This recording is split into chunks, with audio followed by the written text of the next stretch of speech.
This year, more than other years, I feel like flew by. But when I start to look back on everything I shared with you and everything you've been working on, I am so proud of the ground that we've covered. For me, the year was all about helping you move past the overwhelm and step into confident action. If you are a health-focused homeowner with a family, you know the struggle. You crave the assurance that you're providing the healthiest space possible. But honestly, finding the time and clarity to research materials and products is a constant challenge. That is exactly why my mission is rooted in simplicity and authenticity in wellness to help you make changes in your home that really make a difference and don't overwhelm you and also don't break the bank. I want to deliver the fact-based knowledge that you can trust so you can stop researching and actually start implementing. As a building biology practitioner and a healthy home expert, I want you to feel confident in the choices you make for your own home. So this week's video and blog post is a look back on what we covered this year, and I've broken it down into some key areas. Now, if you're new to creating a healthy house or you're trying to gain traction, these are really great spots to start out for 2026. Let's recap the most impactful science-backed topics that we covered this year to help you maintain that confidence of a healthy home going into 2026. Welcome back. I'm Amanda. I'm a building biology practitioner, a certified home inspector, and a healthy home expert. I'm the owner and creator of Healthy House on the Block, where I empower you with knowledge and information to create a low-toxin space that actually supports your health and wellness rather than burdening it down. So as my final video of 2025, we're going to take a look back on the last 365 days and really dive into some of those topics that will help move you forward in 2026. These are great places to start, and I've broken everything down into a few key categories that we can really implement changes inside your own home to create the healthiest space possible. If there is just one lesson I hope you took away from the content that I shared over this past year, it's this: imperfect action is always better than no action at all. I think it is so easy to fall into that analysis paralysis when dealing with environmental toxins, because the sheer amount of information out there can make you feel like you have to build brand new or create a perfectly non-toxic home all at once. But one of the things I really focused on this past year is achievable steps that are simple, and what they do is they compound into huge health benefits as you add more on. So we kind of started with some of these fundamentals. The first thing was understanding the risk. I talked about exploring the different Healthy House toxin categories and helping you identify where your home's highest risks are, or if you have some hotspots in your home. These are really important things to be aware of before you start on this healthy home journey. I also like to really keep things scientific. We talked about the science of wellness and dove into how a low toxin home actually supports your body. We looked at topics like the essential connection between indoor air quality and your gut health, and how reducing these stressors actually supports your nervous system too. These are really big topics that are often missed. We just kind of think like indoor air quality and respiratory, but it goes so much deeper. I also talked about targeting those invisible threats. So this was breaking down complex contaminants like what are VOCs? We talked about TACs and HAPs, the often misunderstood issue of EMF radiation and how to protect your body. And then managing concerns about high radon levels. I really think that understanding the science behind these first steps in your home really is what makes you feel empowered to reduce them. If you don't understand them, it's very difficult to get them out of your house.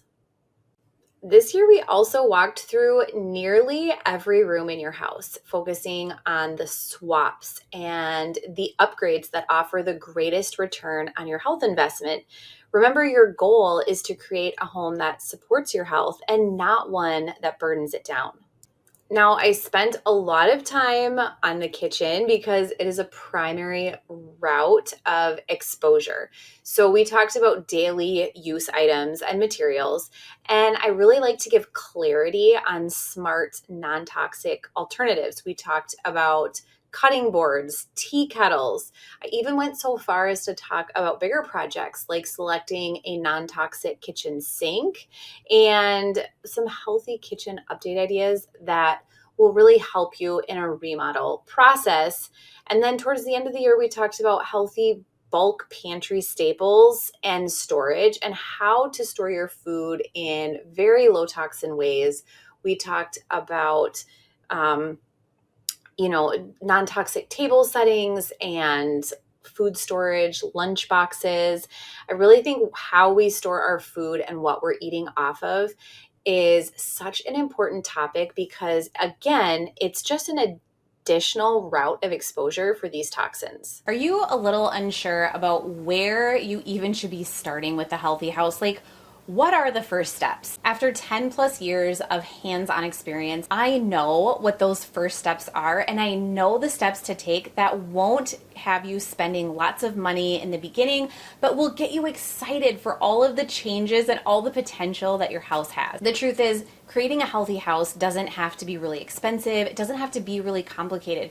You just have to know the exact steps to take. Anybody can check things off a list, and that's exactly what I'm here to help you do. My free ebook is an amazing resource to help you get started on getting toxins out of your house and creating healthier habits, and also planning for the future for some of those bigger changes. And I feel like I said this all year long, but because you spend about a third of your life in your bedroom, making it a low toxin space is one of the most effective ways to support your health. So I provided the essential guide to finding a safe and healthy option for your mattress. This was just recently. Also talked about creating a plan for a true sleep sanctuary that will actually help you sleep better. We talked about renovations and how to prepare your kids' bedrooms so that you have a space for them that is healthy and also improves their sleep. The third kind of grouping of topics that I covered this year was talking about the most affordable and consistent way to reduce toxins, and that is through your daily habits and your maintenance. I really wanted to focus on what was simple and what could be repetitive. So, really, what it is finding a way to work it into your daily or weekly routine and then rinse and repeat. So, we talked about air and water. I wanted to really dive into some of those indoor air quality check tools. So there was a specific post on that. We also talked about like the best humidity level for your home and how to get that in your home, how to raise your humidity levels if that's what's needed, how to lower your humidity levels. And then, of course, I shared with you my favorite air purifier because that is just one more tool in creating a healthy house. And then we also talked about a lot of clean water, specifically talked about chlorine this year, and talked about how to find the right filter and how testing your water is actually so important. I shared many ways to make changes without expensive projects this year. I had multiple posts where we talked about how to create a healthy home without overhauling, without renovating, without doing swaps that are going to cost you hundreds of dollars to find something low toxin. It really boils down to your toxin free daily routine and changing things that are within your control, and then changing that mindset too, to really embrace that you are the gatekeeper of your home. Some of the other areas that I talked about were actually outside of the house. So we talked about natural lawn care. One of my favorite posts and one that I think is just so important is how to handle toxins outside, especially if you live by a golf course or by someone who uses pesticides in their lawn. How do you maintain the health of your home and the health of your body while you are around these toxins in the summer or spring months? And then we also even covered like travel. So what do you do when you are outside of your home? All of the posts that I'm kind of recapping here are linked in this week's blog post, as I just kind of broke everything down for the whole year just to kind of see where we've been, what we've tackled, and what the themes really were. So I will put a link in the video description, and then there should be one on the screen where you can visit the blog post, click on some of those additional posts. They really dive deep into these topics, and you can even save them for a read later on, because some of them might be a little bit better for different months or when the season isn't so busy, but they definitely will give you guidance on how to create your own healthy house. So I really hope, as you followed along with me for the year, you can look back and kind of get a little boost of confidence because you've put in the work to learn the science, and now you're ready to keep moving forward. I know that seeing all these topics listed out can sometimes feel like a lot, and that is completely normal. I really want you to know that I'm here to make this simpler for you, not harder. And my goal for the coming year is to keep giving you the most accessible science-based information so you can feel good knowing that you're creating the healthiest space possible for your family. So if you're ready to take everything we covered this year and turn it into a clear, actionable plan for 2026, I've definitely got something for you. So enrollment for my Healthy Home Blueprint course is closed right now. I only open it once a year, but you can still grab my free ebook, and it's the perfect first step to organize your thoughts and create a plan that you can actually follow so you can move past the endless research and start enjoying the benefits of your low toxin home. Thank you for being a part of this community. I am truly grateful that you're here learning alongside me, making these changes for your family. I'm excited for 2026 to be filled with health, clarity, and just so much peace in your home. As always, I am so thankful you're here. Thank you for spending the last year with me, creating a healthy home and implementing some of these ideas. I hope every week you can take at least one idea, apply it to your own space, and really start gaining traction towards creating a healthier home space, one that supports your health and wellness and one that doesn't burden it down over time.